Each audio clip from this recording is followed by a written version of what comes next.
Welcome to the Sisterhood in Politics podcast, brought to you by the Consortium for Intersectional Justice. So, the Consortium is an international expert body specializing in promoting democracy and business and human rights. So, the Sisterhood in Politics podcast is hosted under our Promoting Democracy axis, with a focus on strengthening women's participation in party and electoral politics. So, my name is Chamindra Weerawardhana, and it is my pleasure to host you. My guest today is Senator Fatima Payman of the Senate of the Unceded Sovereign Territories we know as Australia. And Senator Payman is Senator for Western Australia and joins us today from Borlu in the unceded sovereign territories of the Wajik people of the Noongar Nation. Senator Payman, a very warm welcome to this space. Thank you so much for having me, Chamindra. And it's a truly my pleasure to be here with you and all your international listeners. I too would like to pay respect to the elders of the Wajak nation and pay my respects to their elders past and present. Sovereignty has never been ceded. It always was and always will be Aboriginal and Torres Strait Islander lands. 100%. And Senator Payman, also it is International Women's Day, and you're our special guest for International Women's Day, and we could not have thought of a better guest for International Women's Day 2025. So on behalf of our Board of Governors, once again, a very warm welcome on this International Women's Day, and a very happy International Women's Day to you, and more power to you.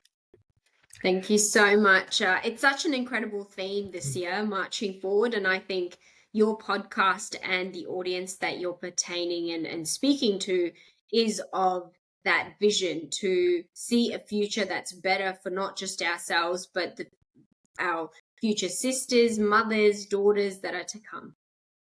Absolutely. So, Fatima, let's start by acknowledging the fact that the Commonwealth of Australia, as we know it, stands on stolen land.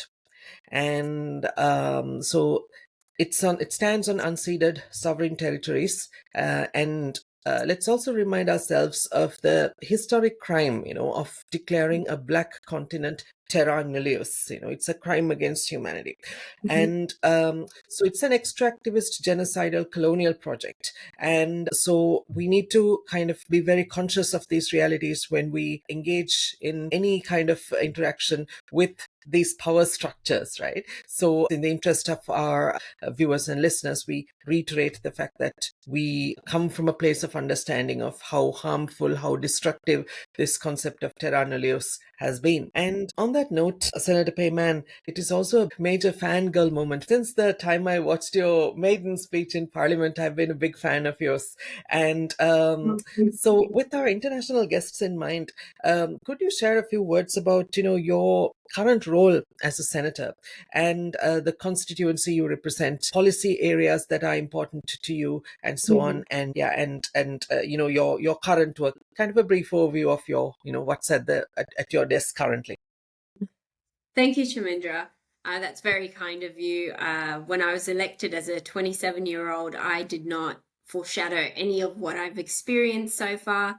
For all your international listeners, you're absolutely right. I'm a senator representing my beautiful state of Western Australia, and serving as an independent since July 2024, when I resigned from the Australian Labor Party. My political journey has been shaped by my lived experiences as a daughter of an Afghan refugee, a trade unionist fighting for workers' rights through my work at United Workers Union, and a woman of faith navigating this very male-dominated political landscape. Right. And recently, in October of last year, I founded the new political movement called Australia's Voice. And through that, we are committed to fairness, economic justice, and independent policy making, where our sole focus is on cost of living measures and ensuring that workers' rights are upheld, housing affordability, which is something on every Australian's minds, and an ethical foreign policy that reflects Australian values, not geopolitical alliances or the interests of foreign powers or foreign allies, but rather putting Australian interests first. Oh, brilliant. So we'll come to the new political party in a little while. So Fatima, you just mentioned the word, trade unionist. So you started out in the trade union sector in Australia. So in the United Workers Union, right? And Yes. subsequently, you were president of Young Labour. And can you talk about that time, the early years of, how you came into this work, what brought you into the trade union sector? What were your motivations? And what was it like working with Australian Labor as a young Muslim woman? Wow, how much time do we have? um, I feel like my journey through politics and throughout all this time has been shaped solely around the principles of justice, of standing up, and the fairness that we want to see. A fair go is something that we throw around as Australians, but what does it truly mean? So, my journey through this incredible period of time began when my dad retracted acute myeloid leukemia, which is a form of blood cancer.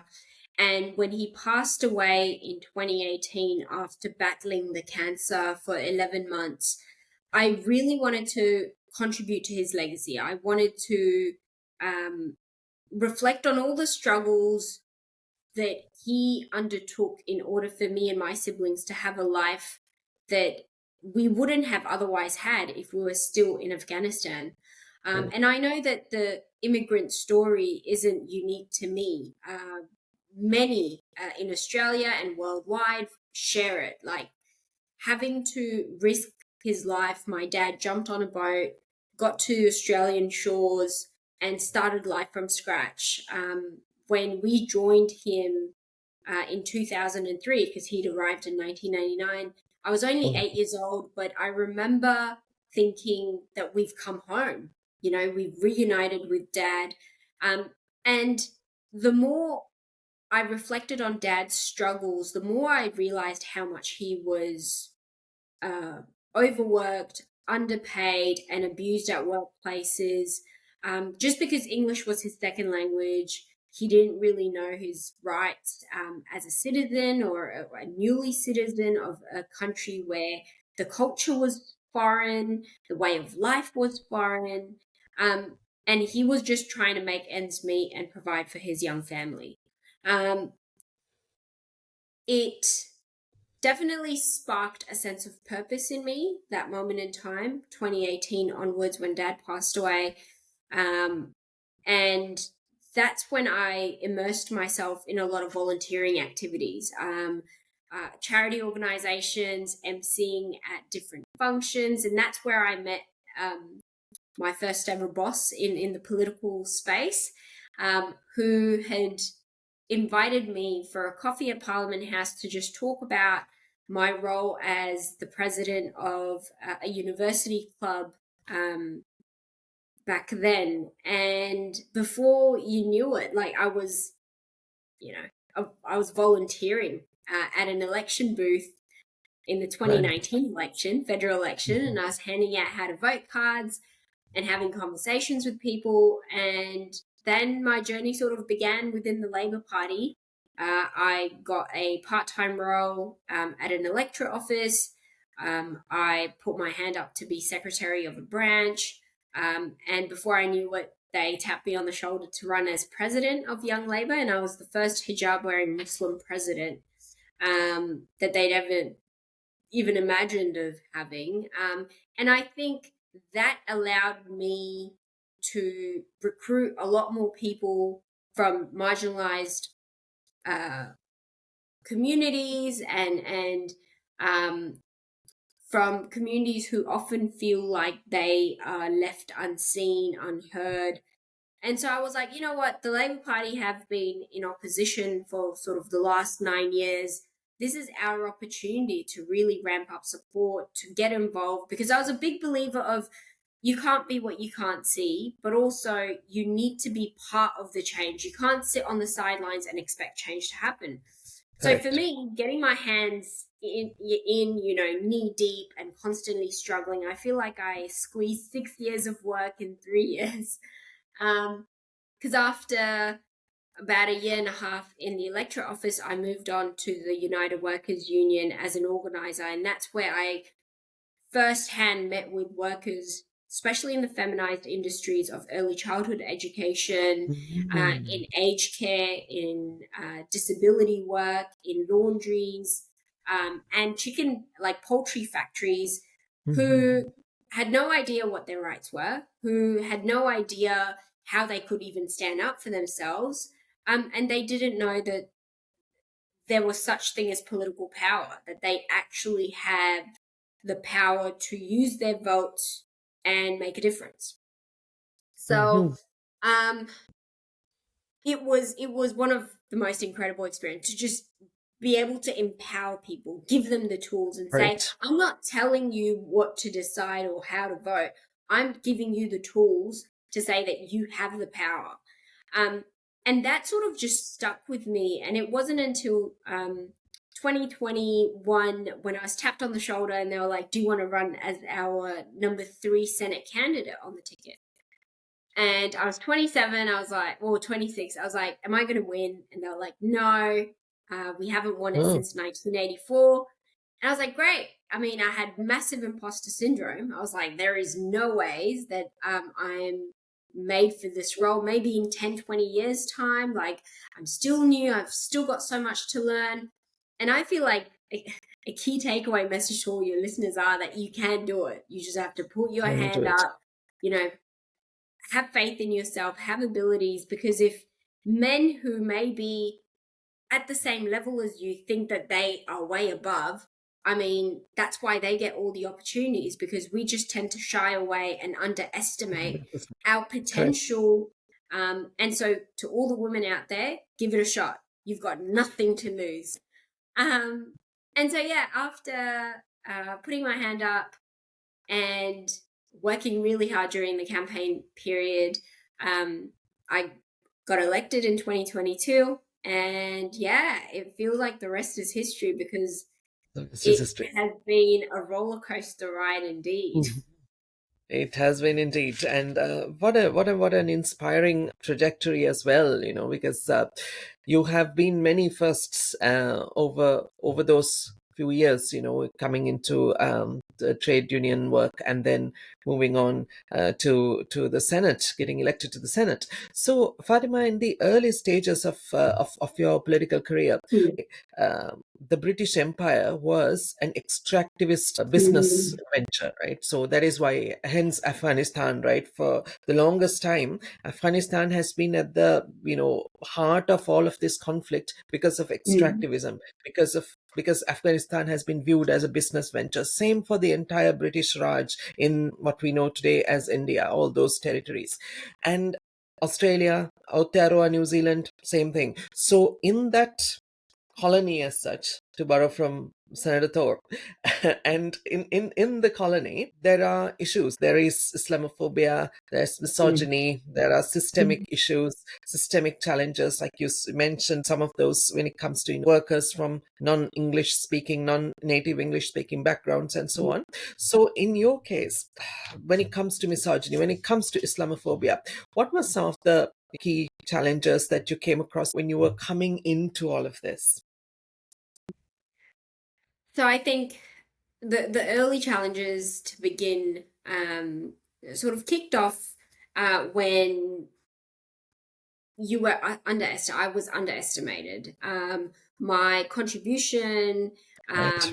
and I felt like I was only asked to be present for a photo opportunity because I looked different, because I ticked the tokenism box. I was everything that any party would want. I was young. I was a woman. I was visibly person of faith. I was a person of color. So having ticked all those boxes, um, and I've got a refugee background, so it was like, oh my goodness, like we need to parade and showcase this person anywhere and Right. everywhere. And that is reflected on the fact that within the first year and a half, I was sent on 5 international delegations. I was sent to Indonesia, Malaysia, Rwanda, Bahrain, and South Korea, because the party wanted to showcase what it was able to achieve and elect.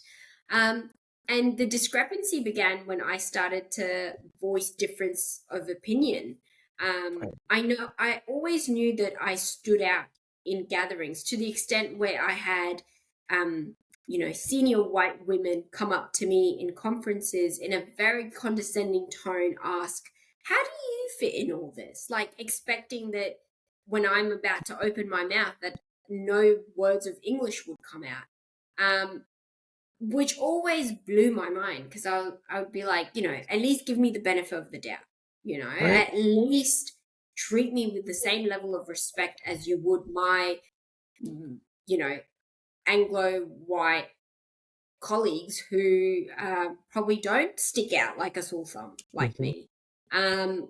But it was definitely interesting to just observe how these experiences kept on taking place, and what the expectation of me responding to it. And a lot of my colleagues, for example, would constantly comment on the color of my hijab, and like always just talk about how I was dressed modestly, but it was also fashionable. And it's like, can we not talk about something else? Can we talk about real issues? Like, am I just a visual token to be spoken of, or can we talk about something that's of substance that will impact my constituents in Western Australia, or where I've got an issue or a problem that I've raised and that's being addressed, rather than, "Oh, you look nice in pink hijab today.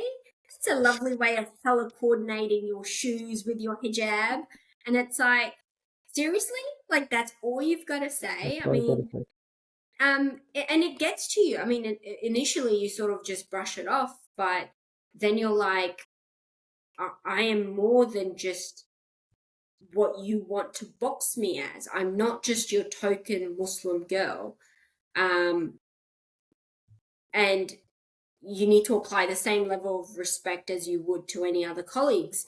Um, there was there were many occasions where I had used the opportunity and said, you know what, if they're really curious, they can come and watch me break my fast during Ramadan. They can learn about it. They can ask questions. And so, yeah, I got every question under the sun, from can you drink water to can you drink your coffee, or, do you have to abstain from chocolate the whole month? Like, how do you do it? Right. But that's fine. I was like, it's okay. I will answer all your questions. Um, and what was absolutely bizarre, um, is when I would talk about Islamophobia, I would be told by certain colleagues, "Oh, you don't want to be boxed as just the Muslim spokeswoman. You shouldn't be raising things like this, because otherwise, you're limiting yourself. You've got an Right. appeal to the young people." And it's like, okay, well, when I raise real problems, then it's very tokenistic. But if it's um, to do with my attire, then you can talk about it all day and it's fine. Hmm. Um, and I guess we'll probably talk more about this later, but um, me looking different was more important than me sounding different. They wanted me to sound exactly the same as them, but just look different for the photos. And I think that became so apparent during the time when I pushed back on the genocide we were witnessing in Right. Palestine, that was live streamed Mhm. around the world. Exactly. And Fatima, there is this Danish TV show, Borgen. Are you familiar with Borgen? It's a political No, drama. I'm Uh, not. No. Right. It was very popular in the early years of the last decade, in around 2010, 11. Mm. So this the story of this woman called Brigitte Nyborg, who becomes the Prime Minister of Denmark, and it's a very long TV show. And there is one season where she is working her way into government politics. So she's in opposition, and so they've Mm. hired this space in Copenhagen, and she's creating this new political movement. So whiteboards and coffee machines, and people going around, and it's quite the interesting space where new ideas are discussed and so on. And she No. wants to hire someone, a frontline staff member, and an open call is made. And then there is this scene where this beautiful, smart Muslim woman shows up, a Danish woman of Islamic descent. So she's a hijabi. She's, Yeah. like you said, beautifully Yeah. dressed up, hair hijab, color coded, and everything. And then she does very well at the interview, and Brigitte really wants to hire her. But her deputy, this guy, this white man, he says to her, no, no, Mm. no, you can't do that, Brigitte, because the media will only see her hijab, so we can't hire her. And that's, and she complies, unwillingly complies. Point that I'm trying to make is, in some of these European countries, you have this, I think it's a legacy of colonial rule. On one side, you come with a savior complex when it comes to, Mhm. women and children in situations of armed conflict, for example. Okay, so the hijabi Muslim woman, you have to save her from Muslim men. That savior complex is very alive and well. And on the Mhm. other end, you have this idea that, okay, so you being a woman of faith, then that doesn't bode well with us, Mhm. and that mindset as well. So when it comes to present day Australia, because we're talking about a very diverse country, right? People coming from Mm. so many different backgrounds, and people building ties of kinship with these unceded sovereign territories. So I mean, my own country, Sri Lanka, there's a huge Sri Lankan community in Western Australia and also in other parts of Australia. So people have built strong ties of kinship. And when it comes to misogyny, systemic Islamophobia, how do you see the picture, and where are things at? Have things improved over the last few years, or have things worsened, or where are we headed? Also, what about political parties constantly trying to use, for example, the hijabi woman as a low-hanging fruit that they can easily attack? Oh, absolutely. My goodness. Firstly, you're so right about modern day Australia being super diverse. 50% of our population was either born overseas or have a parent born overseas. So that just shows that the landscape's changing and we need true representation. Now, I haven't watched the show Borgen, but that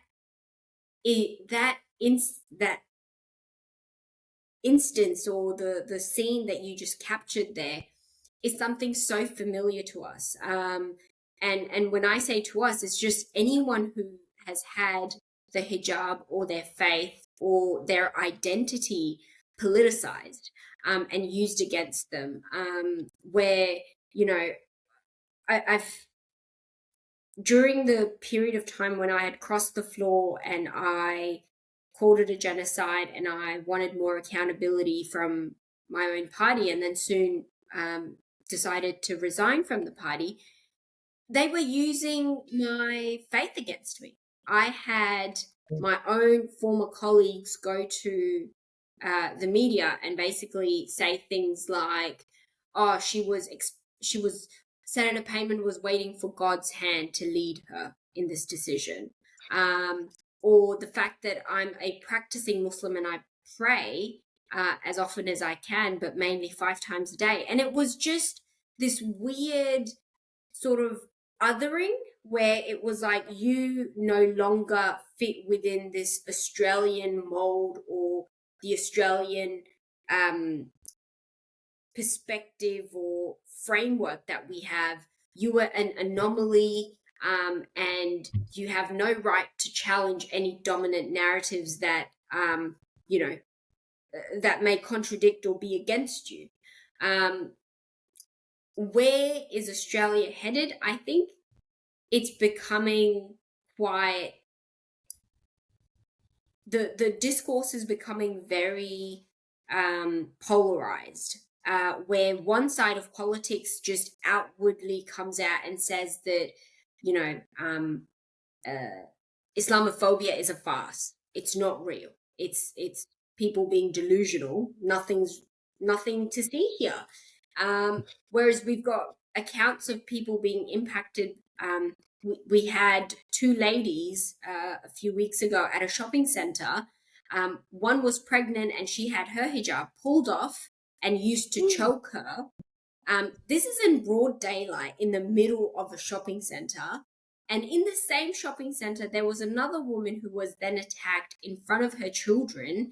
And they've both left with bruises and socially and mentally just scarred, psychologically just scarred. And you just wonder, like, how is this happening? And there are some politicians out there who think it's not real. It's not because of your faith. It's not because what you've got on your head. And obviously with the current, the election of Trump, everything has become, just get rid of anyone that does not look like you. They need to leave. They need to go back to where they came from. And it actually, like, we don't realize how it trickles down, but it impacts the daily discourse between citizens and the way people perceive one another. There is no such thing as, social cohesion being enhanced when the rhetoric is so damning, it's so divisive, is so charged against one group. And I don't know, for a long time, I kept on thinking there may be a reason why the government is quiet. Maybe they're doing something in the background. They're trying to aid or assist the situation. But it simply is because they're afraid of the right-wing media. They're afraid of what the coalition, who's a conservative, as conservatives would attack. And this constant demonization of refugees, of immigrants, of people of faith who physically look different or wear different attire, it needs to be called out. And there are clear double standards in the way the government conducts itself. And you're absolutely right. The structural and systematic discrimination that exists, it needs to change, whether it's in politics or in our media or institutions. Like, we're seeing universities go against their own students. Universities where you're supposed to have open dialogue and discussion and foster that engagement and open-mindedness is now silencing students because a bunch of politicians or the media will be on their case. Like, seriously? Is this the world we're Exactly. living in? What happens to democracy? Or is that just a word that we throw around like confetti? And that's what's come of multiculturalism. And I would usually apologize for getting emotional about it, but I'm stopped because you do need to get charged up. It's outrageous that in 2025, this is the situation we're in as a first world country, in a region we're surrounded by Indonesia being one of our closest neighboring nations. And instead of enhancing and developing our relationship with our Pacific neighbors, what are we demonstrating? Like, it Right? just blows my mind. Exactly, 100%. And when you mentioned universities, I'm reminded of this episode at Queensland University of Technology. Some people are calling for the university's funding to be cut off because the Queensland University of Technology in Mianjin invited Senator Thorpe recently, and she gave a talk to a closed door audience. And what she said was that Indigenous people have every right to fly their flag, the red, yellow, black flag, and claim what is rightfully theirs. And what is wrong in that? I mean, that is basic, very basic justice, right? And for that, just because she made that statement, some people are asking for funding to be cut off. So that is where we are at. And Fatima, that brings me to an interesting part of this discussion. See, like I said earlier, Australia or these colonies as such. Colonization was a commercial venture. Like even in my own country, in Sri Lanka, what we know as the government space is actually a colonial space. It's a space that the British built. Like people who look like me are in power in Colombo today. But if you look at the functional dynamics of government, it is a government that looks after corporate interests. It's a government that looks after capitalist patriarchal interests. And it's a government that looks down upon our own people, especially from the working classes. And it is a government that is configured to work in such a way that they are insensitive to toxic masculinity, to misogyny, and so many other things. So, in Aotearoa, New Zealand, in Te Ao Maori, in the Maori world, people call this government space, the crown space, the Kawanatanga space. So, a lot of problems that you just mentioned are actually associated with how this Kawanatanga space, how this government space functions. Although that term Kawanatanga comes from Te Reo Maori and it's used in Aotearoa, New Zealand, it's a term that is very transferable to other contexts as well. Australia's Kawanatanga space, that is where, you have to operate, and that is where Senator Thorpe has to operate, and hence all the problems, right? Because the Senate of Australia is traditionally meant for these very, very white, very upper class men in black suits, right? And so this is where we think of a more inclusive future. It is important to think of Indigenous justice. It's important to think of treaties. It is important to think of different forms of governance, that goes beyond this life in the colony as such. So, what are your thoughts on how settler people can better support ongoing campaigns and initiatives to address historic and ongoing mistreatment of Indigenous people? I'm asking this question because in some cases, people from countries like, countries of origin like yours and mine come to places like Australia or Aotearoa, and they might spend a lifetime there without taking stock of the historic crimes that have taken place on the land. And some of us are very sensitive to these realities and some of us are not. So, what is it that we can do, in your opinion, to build those alliances better? Such an incredible question. I just want to highlight when you were talking about importance of justice for First Nations people and Indigenous people. I'd also like that truth telling plays such an important part in that. 100%. We recently had our referendum here, the voice referendum, when I was still part of the Labor Party, and that was essentially just calling for a body of Indigenous elders coming together from around the country to give government advice on matters that impacted them and their communities. Now, you'd think that it's a no-brainer. Oh, and the second part of that was to be recognized in our constitution. The fact that they're not recognized in the constitution, which is such an overdue but also simple symbolic gesture, just shows how further behind we are as a so-called democracy. But in terms of, I think, when it comes to Australia and voting down the voice referendum, I think indicated that there is so much work to be done. And Lydia, along with so many other First Nations people who were not only gutted, but they are asking for treaty now. They're saying, look, our neighbours in New Zealand are able to achieve it. Why can't we? But the fact that settler Australians can just expect the First Nations community to just forgive and forget what's happened. I mean, it was only like 60 odd years ago that they were allowed to vote. It's not that long ago. The stolen generations, they're still healing. There are people who were impacted directly by the removal and forced displacement. These are violations of international human rights and international law. Like, for Australia to just look past that and not take stronger action. Like, yes, the voice referendum failed and it was it was heartbreaking. But what are we doing now? I've spoken to so Mhm. many First Nations communities who are like, who express their distress of saying, we feel forgotten.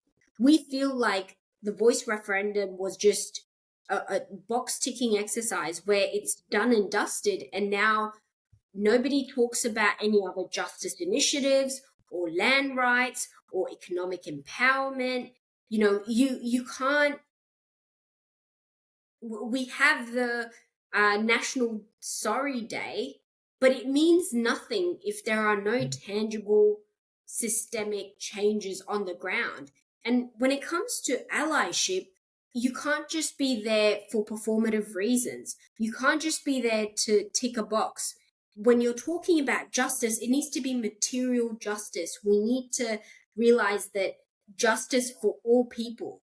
And I was surprised, um, having conversations with communities who may have been forcefully displaced in their countries of origin, but they weren't able to connect the dots and say, oh, well, the same had happened to the Indigenous people of this land. And these First Nations voices that are often drowned have never been given the platform to truly be heard. Um, and yes, immigrants have come. In fact, everyone, including settler Australians, are all immigrants. If you're not a First Nations person or you don't Mhm. identify as an Indigenous person, you're an immigrant to this land. Yeah, immigrant. And all those immigrants need to realize that, yes, you may have come here for the sake of survival. You may have come here to have a better future for you and your children. But there is the onus of educating yourself about the First Nations history, about the genocides that took place on this land, about the hurt and the healing. It will take time. We cannot just expect all of it to just disappear because now they may have a few bodies that is Aboriginal controlled organizations. Like, Exactly. it doesn't just work like that. I mean, an example that your international listeners would be shocked to hear is I went to a town in Western Australia. It's quite a remote town away from the Perth CBD, about a 6 hour drive. And in this town, it's a gold mining town. When politicians and dignitaries from around the country come to this gold mining town, the Indigenous population or people on the streets are just taken off, chucked on a bus, and taken out to a boulder shack. They're left in this shack for days. Some people claim that, they're also given lots of alcohol and they're just abandoned there for the few days that the dignitaries are in town. And once the dignitaries leave, then they bust them back into town. And it's their version of cleaning the town. Like, that's Yeah. outrageous. That's absolutely disgusting Beyond that outrageous. that's Yeah. how we're treating our First Nations people. That's the respect or lack thereof that's given to First Nations people. And then we expect their living conditions and their standard of living to be improved. How do you expect that to be improved? Exactly. And also, Fatima, the question of a treaty, right? So I discussed this with Senator Thorpe as well. So the point about Indigenous people requesting treaties is that if you don't go in that direction, what governments love to do in these Kavanatanga spaces is that they would like to have Indigenous people as addendums to their policies. So you would create voice to parliament or a committee, advisory committee. So that's the plaster solution, right? So that doesn't bring in the systemic changes people need, because Indigenous people have their own histories of governance, long traditions of governance, their own protocols, their own legal orders that need to be respected. So if you gave people the opportunity to govern on their own terms, respect their legal orders, respect their traditions, respect their protocols, and give them the space to create laws that concern them, my take is that those changes would have a positive impact on climate justice work, would have a positive impact on social justice in general. Because now in Aotearoa, for example, homophobia or Islamophobia or racism, these are very much the byproducts of that Kavanatanga space. That is why the Maori party leaders rise up and say, see, queer people, for example, they are our whānau, they are our family. And discrimination against them may be a thing in New Zealand, but that Mm, cannot take place in Aotearoa. mm. That cannot take place in our model of Indigenous governance. So that is where I think that the focus on treaty is very important, in the sense that it creates a possibility of a new future, different kind of future, because people are taken care of differently in Indigenous communities, than in capitalist, patriarchal, colonialist government spaces.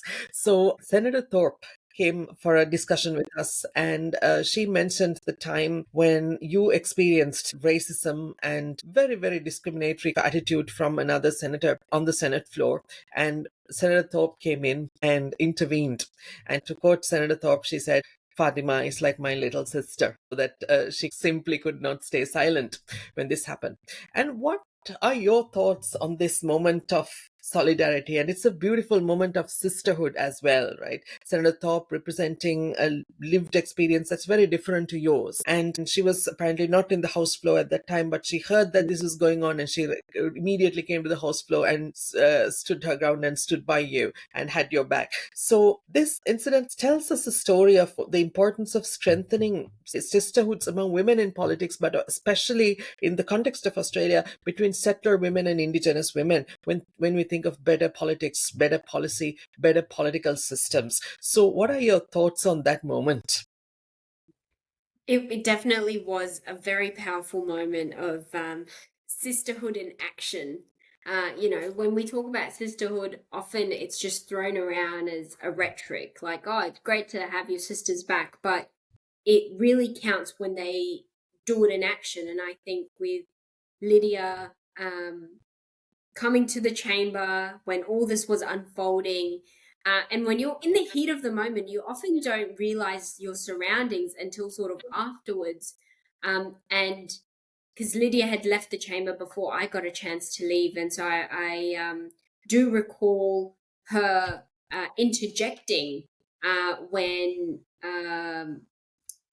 Pauline Hanson got up to say that her remarks were not racist. And the fact that you've got to spell out and literally define the word racism or racist for certain people in that chamber to really understand that, what you're doing and what you're saying, you targeting a person of color or an Indigenous woman or a Muslim woman is not operating in your favor, because you are marginalizing, but also you're othering them, and you are discriminating them based on their race, their culture, their faith. And I think seeing Lydia have my back not only allowed me to feel so much more supported and empowered, but it also shows that we can challenge systems that are designed to exclude or divide us. Like, this is beyond just acts of, like, individual acts of support.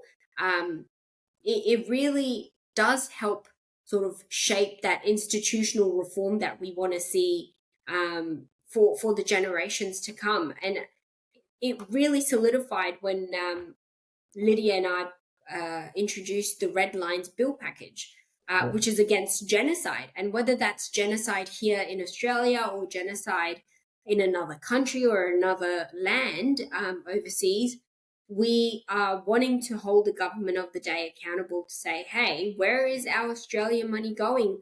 Whose genocide are we aiding?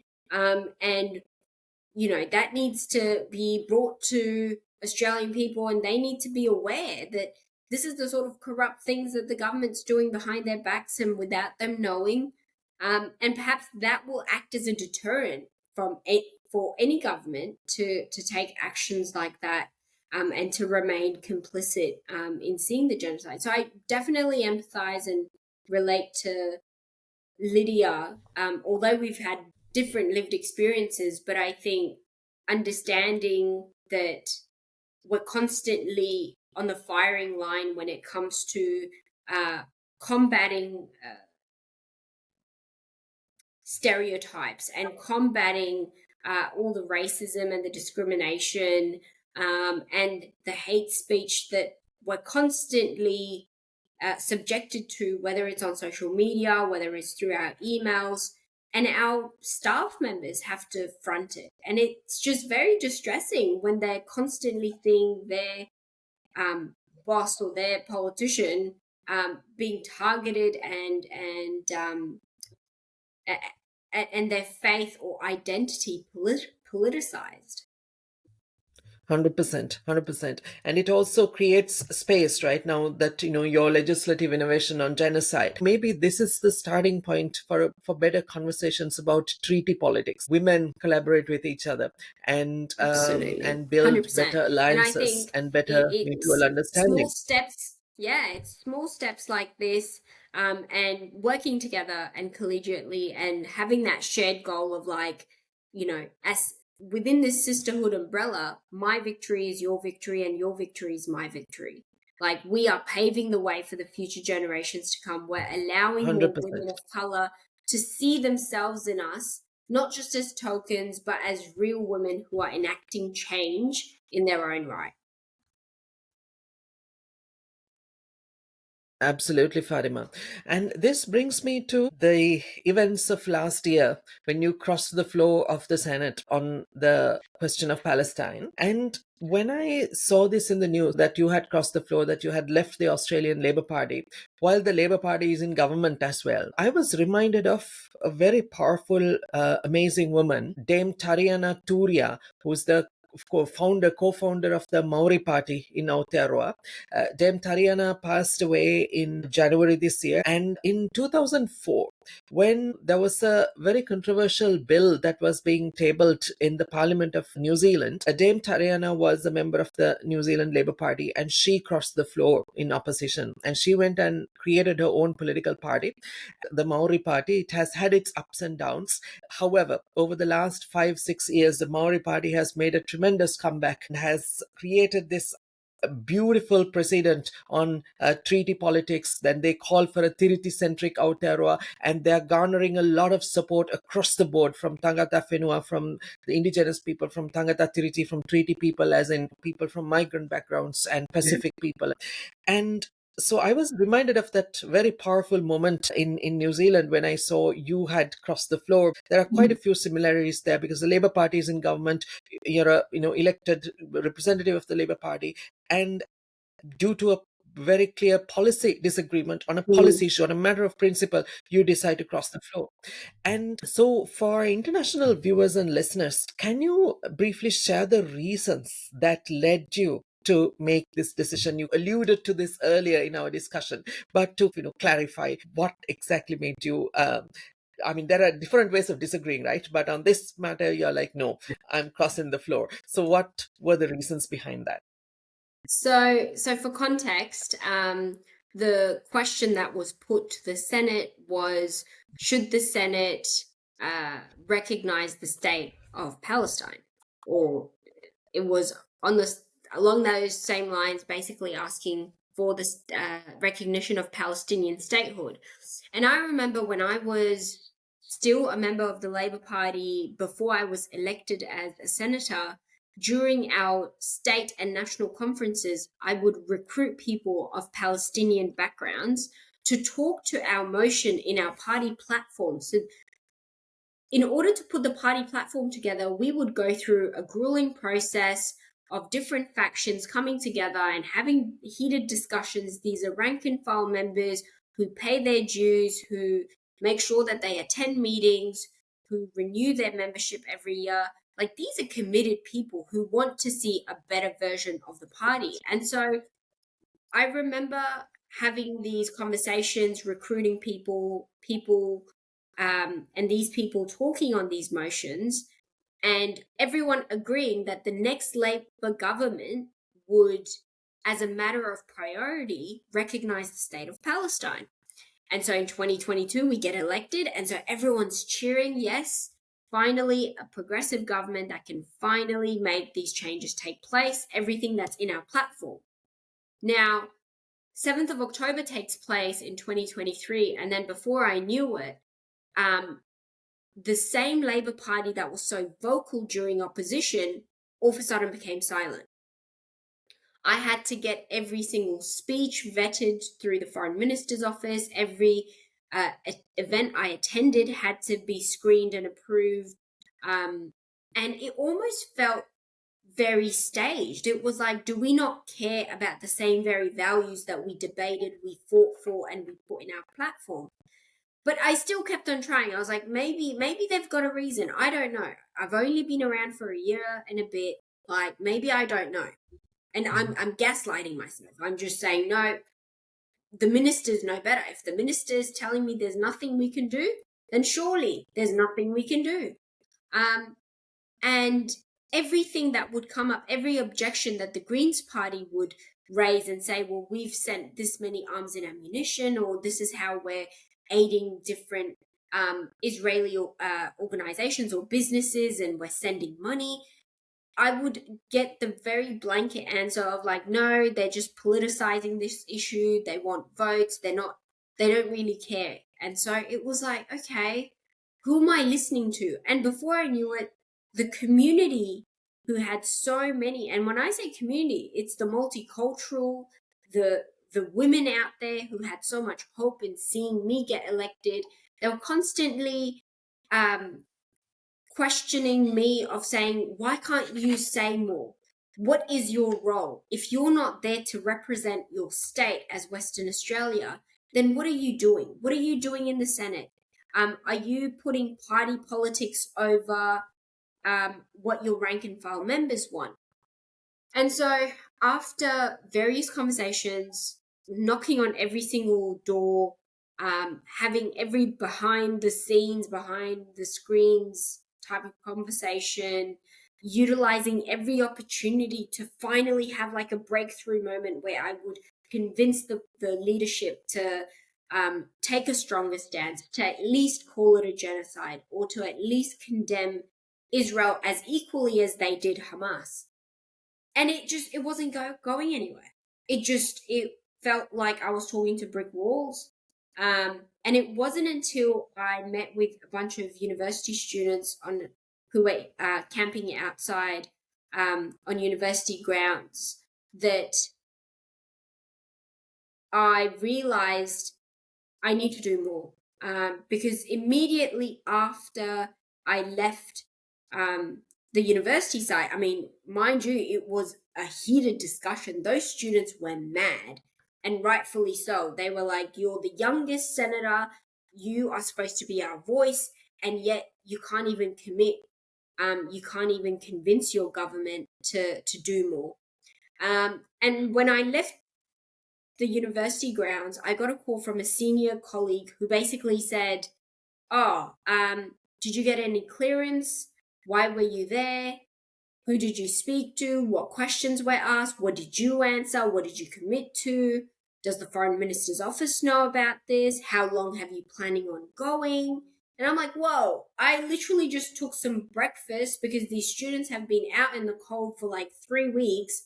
And the least we can do as elected members is go listen to our constituents. Even if I can't promise them anything, I can just listen. And that's when I realized, I was like, where is the autonomy here? Where is the thinking on the grounds of principle or having your own say? And that's when I went back to Parliament and I called it a genocide, called out the PM for not doing enough and asking how many more need to be murdered, how many more Palestinian children need to be murdered before you call it a genocide. And that's when I started being phased out. And it happened over a 5-week period. And then the question was put, should the Senate recognize the state of Palestine? And I was like, that's a no-brainer. It's in our party platform. It's what our rank and file members want. It's what people elected us to do, to follow the party platform. Who are we listening to? Just a bunch of politicians who have their own interests in Canberra, or are we listening to the people on the ground who elected us, the real voters, the people who actually have power over us? But instead, we've trained voters to think the other way, feel like they are powerless and they have no say in what politicians do. And Exactly. so, thinking about it now, it was one of the best decisions of my life to leave the Labor Party, to cross on a matter of integrity, and to stick with my principles, because whatever comes out of my political career, at least I can live with myself knowing that I've done right by my values, by my principles, and by the people who elected me. 100%. Very well said. And it's a very courageous thing to do, Fatima, especially when your own political party is in power. And it is a very courageous move, and it is also a move made on a matter of principle. So I think people will remember sincerity is hard to come by in politics anymore. So people will definitely remember this move, and I think definitely there is a very strong likelihood that you will be rewarded for that positively. And also, you explained how the Labour Party tried to exert control on your public appearances and your public statements and so on. And I have come across similar scenarios in so many political movements of the center left as such. Or nowadays you could call it center or center left movements veering towards the center right position. And these political parties, especially towards women of color, especially towards, in places like Britain, black women, especially towards people from Islamic backgrounds, they try to control politicians and micromanage them. So I think this is also a part of where so-called political movements of the left, once they're in government spaces, they try to act in the best interests of that power structure. Whatever they said during election campaigns, water down. And these people are in the service of a very imperialist, capitalist, white supremacist patriarchy. That seems to have been what you experienced there. And I think a lot of people would agree that you did the right thing on a matter of principle. And that brings me to the next question. So you've created your own political party. You didn't go to another political party, but you created your own space and you call it Australia's Voice. And can you tell us, where do you operate in Australia? Is this state level or is this federal? And what are your key policy priorities? And when you create a new political party, right, you have to identify a gap, a vacuum that your political party is looking at filling. So in that sense, what is the gap that you're trying to fill in present day Australian politics through this venture? Wonderful. So, Australia's Voice Party is a federal party that would operate within federal parliament, but our approach is very grassroots, community based. And the model of politics that we want to implement is a bottom up approach, where I mentioned earlier that politicians have always banked on the fact that voters are apathetic, or they just don't show any keen interest or knowledge of the political system, and they just rely on their ignorance to just sway them either way. We believe in empowering voters with the tools, with the knowledge, with the understanding, so that they can make the decisions for themselves. We're not here to insult anyone's intelligence, because people are very intelligent. They know their situations better than anyone else. And that's why it's important when it comes to starting a new movement that you're there for the people. And the name actually came from so many conversations we had with people who were saying, we feel like our voices aren't being heard. We feel like we don't have a voice. We feel like people in Canberra don't want to listen to us. We are worried that our voices just get drowned in the noise of everything. And it was just like the word voice kept on getting thrown at us. And I remember looking at my husband and saying, I think we have the party's name. Like, we need to call it, Australia's Voice. Like, how can we ensure that every Australian feels like they're part of this movement? And that's why I didn't put my name on it because it's not about me. You know, other parties have names like Pauline Hanson's One Nation or Jackie Lambert's Network. But for me, it was like, this is bigger than me. This isn't about me. This isn't Mhm. about Fatima Payman and what I do or decide. This is a movement that will depend on what people want, and we're going to be solely accountable to the people, not corporates or corporations or big giants. Whether it's in the mining sector, whether it's in the business world, or any foreign influences, we're here solely for the people. And in terms of priorities, our priorities at the moment are definitely cost of living, making sure that there's relief for people out there who are really doing it tough, you know, juggling between whether to pay their rent or whether to buy groceries. Um, you know, housing affordability is definitely on the list. Strengthening workers' rights when it comes to Indigenous affairs, and ensuring that First Nations people are not left behind, that we work with them to come up with solutions rather than just imposing what we think is right for them. Um, and ensuring that Australia exercises its own independent foreign policy when it comes to matters of human rights, when it comes to matters of justice, whether it's implementing it here on our shores or overseas. We need to put Australians' interests first.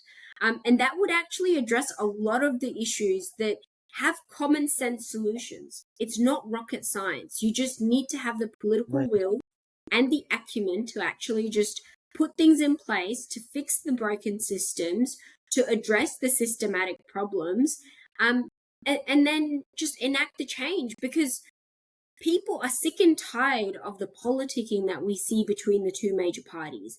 And I think in particular, Australians are just straying away and they're just leaving the major parties. We've actually received so much interest from former Labor, former Liberal, former Greens to say we need a party that will just listen and implement, you know, that will not be, you know, tied to any corporate interests and political insiders, but rather just analyze every decision making or any policy that comes to our table independently, and consult people on the ground and understand how this will have implications, then make the decision accordingly. Um, Right. because I think gone are the days where we're just catering to the party's needs rather than what everyday Australians or what your constituents want.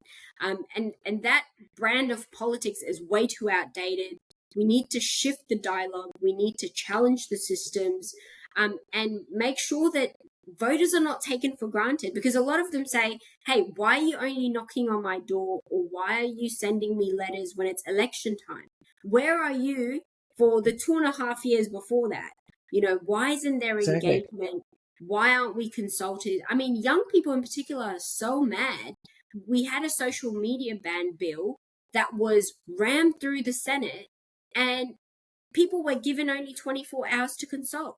24 hours you had to put in a submission. Like, it's bizarre that that's how we are reducing or like silencing people, and limiting their discourse with politicians. And it's like, how are we inspiring the younger generation if we are not even engaging with them or bringing them to the table and saying, hey, this is actually going to impact you and the way you engage with your friends or the way you engage with this technological era? Like, yes, social media has its downsides and there are security concerns and safety reasons, but there are ways of going about it without putting a Yeah. blanket ban. Yeah.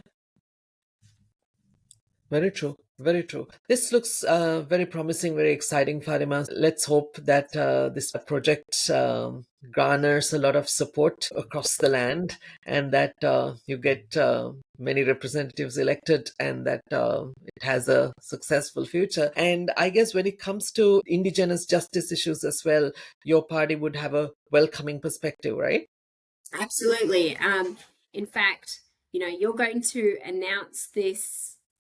Sorry, we would have already announced our representative for WA, who's a First Nations woman. So Mhm. I'm very excited that this announcement's actually happening tomorrow, but by the time you put this episode out, it would probably have already been announced. So I'm really Oh, very excited good. to work closely with the candidate to ensure that it's not something that's just in the back of your mind or a box ticking exercise, but rather something that we tackle on head first. Head first.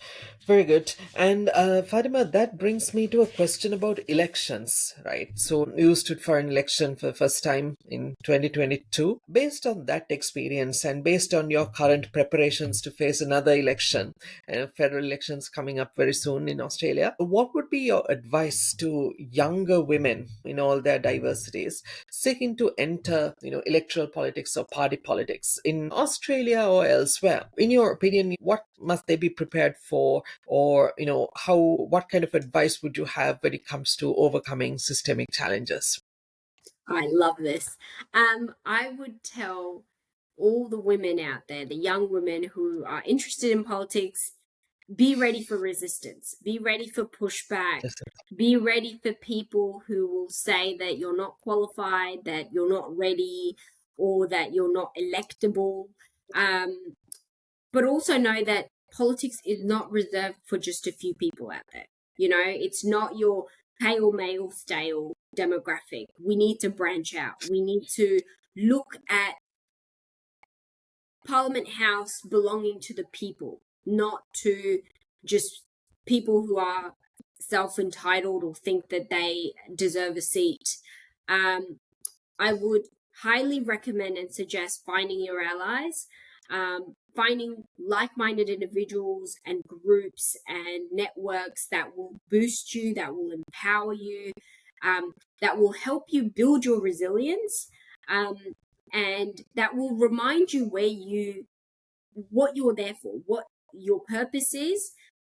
Because if there's one thing you could take away, it's to never, ever, ever compromise on your values for the sake of political convenience.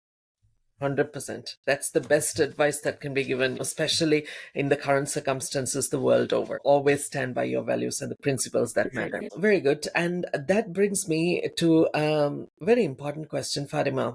Afghanistan.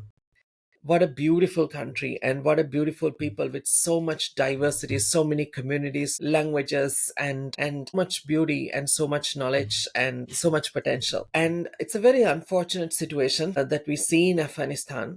Yeah. And so rich in every way, devastated by external power politics and fundamentalism. So we have a world order that tends to sigh, express disappointment, express concern, but then they move on, especially when it comes to this situation of apartheid, sex based, gender based apartheid in Afghanistan right now. The international community seems to move on with their daily business when it comes to Afghanistan, occasionally express concern, that's it. So, in such a situation, my take is that the daughters of Afghanistan have been left out, left in the wilderness. So, in this situation, what would be your message to the daughters of Afghanistan? Wow. To the daughters of Afghanistan, I would say that you're not alone. You have women from all backgrounds, all cultures around the world who are watching your plight and activating to do something about it, because your resilience, your courage, and your refusal to be silenced are revolutionary acts. And you may not realize that now, but you are creating waves of change around the world. And knowing that the ICJ is finally holding the Taliban to account for gender apartheid. Your fight for education, for freedom, and for the dignity of being equals in society are struggles that we empathize with, that we will be there side by side and know that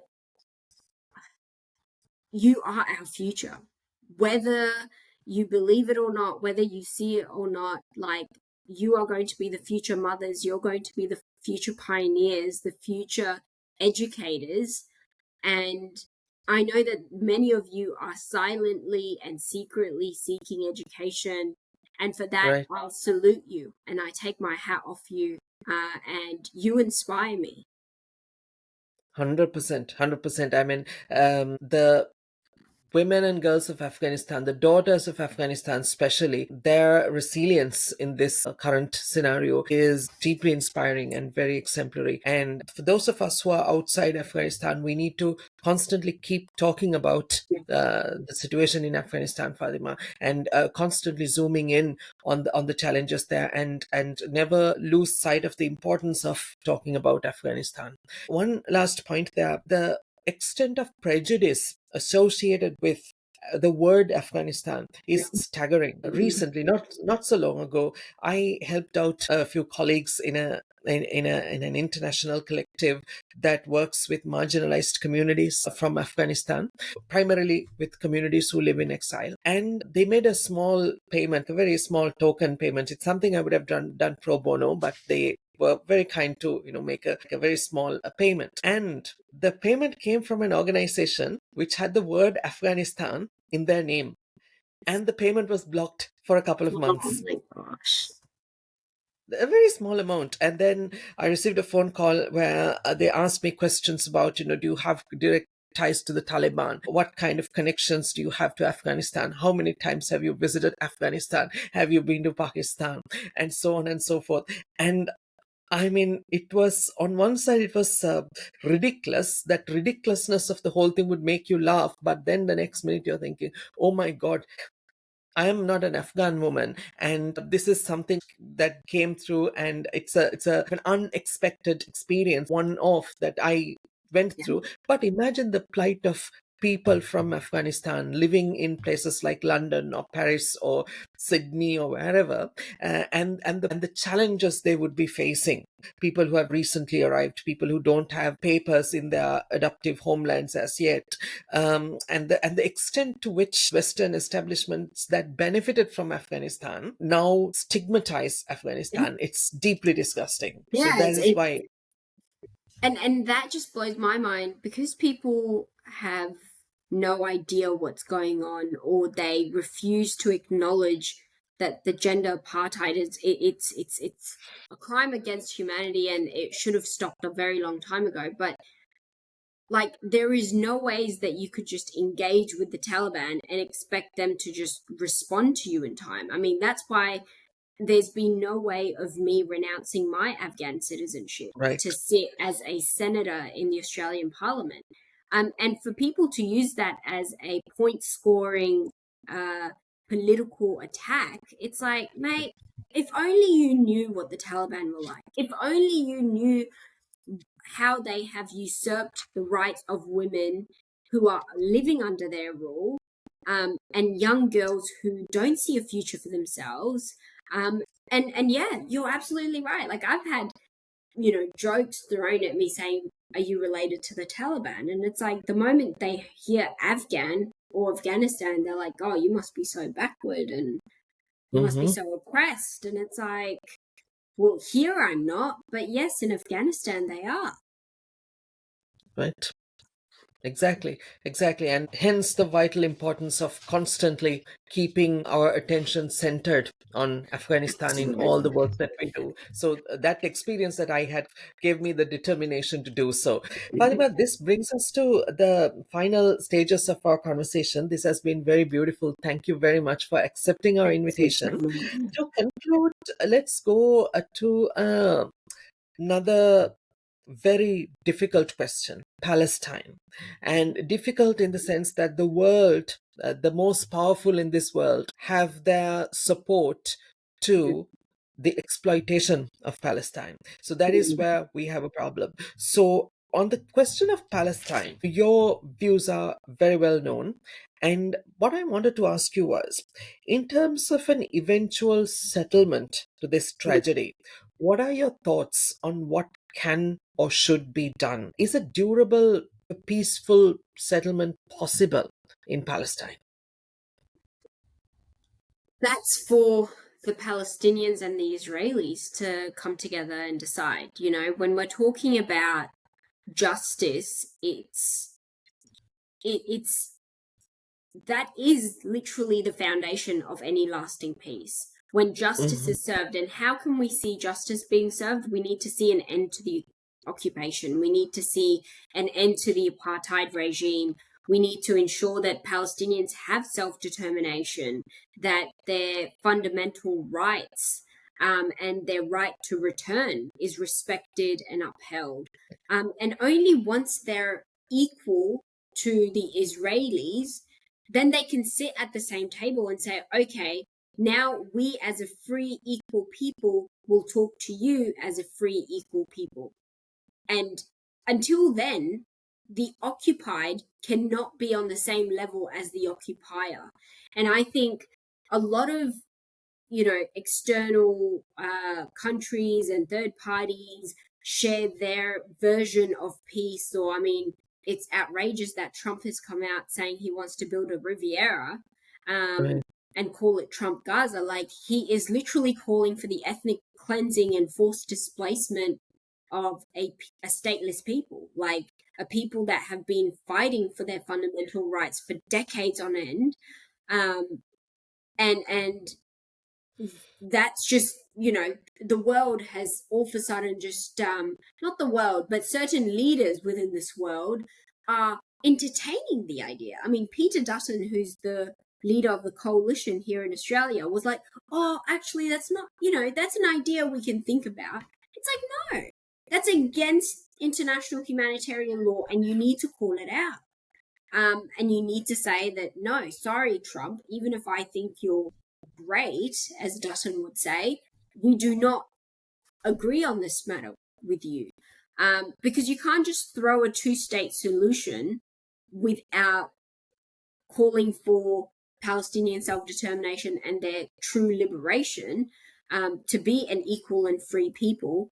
And I think the devastation, like, this isn't the first genocide that's been that's been broadcasted to the world. Yes, it's been live streamed, and so many journalists have lost their lives giving us the right to witness what was happening on the ground. But we just need to acknowledge that the imbalance of power, and the imbalance of power basically stops both parties from being held accountable. Like, it always just seems to be one-sided. There's only one side of the narrative that gets broadcasted. There's only one side of the narrative that makes the headlines, but the other side is just forgotten. And so, again, until that takes place, I don't, we want a just and lasting peace ASAP, but that requires all world leaders to come together and realize that there are certain conditions that need to be fulfilled. And I won't stop fighting for it, and I know colleagues like Lydia won't stop fighting for it. We won't stop fighting for it. Absolutely. And that brings us to that question of a treaty, right? The Indigenous Justice Treaty as well, because what we are looking at there is an equal partnership where Absolutely. the sovereign nations have an equal partnership with the crown. So if the crown feels very intimidated by that request for an equal partnership, what the crown needs to do is to look at itself in the mirror and ask critical 100%. questions. And I also, mean, I'm all for a republic. Like, I think Australia needs to be its own independent nation with right? its own head of state. And what, once we've established a pathway to treaties, then we can also just realize that we can be our own independent country and nation and do things Yes, that's yes. in our interest. 100%. And on a concluding note, Fatima, see the Donalds of this world and the Peters of this world, right? Oh, They see yeah, them guys seeing this as, okay, right, the Trump Gaza. My God, why are people even surprised? Because New York years ago would have been built like that. Sydney would have been built like that. Perth would have been built like that. Indigenous people's territory. So you chase away the rightful owners of the land and you build this commercial enterprise, right? So it's that classic colonialist extractivist playbook. So it is as if a absolutely. day hasn't passed since the time Captain Cook landed in in You would in, in the think that country. in 2025 they would think differently, like the Right. demographics change, so surely you'd think different. And despite changes that have actually taken place, despite the time that has passed, see how powerful that colonialist mindset still is, right, Absolutely. in these government spaces. So hence the importance of our collective shared battles. And that is why I would say with all my heart, more power to you, Fatima, Thank to you, continue all your Chamindra. battles, and may you go from strength to strength in your new Appreciate political it. party. And thank you very much for joining us. It's been an absolute pleasure hosting you on International Women's Day. It's been my honor and privilege to be part of this discussion. Thank you so much for facilitating, and I wish all your listeners an incredible International Women's Day and an awesome year to come. Thank you very much, Fatima. And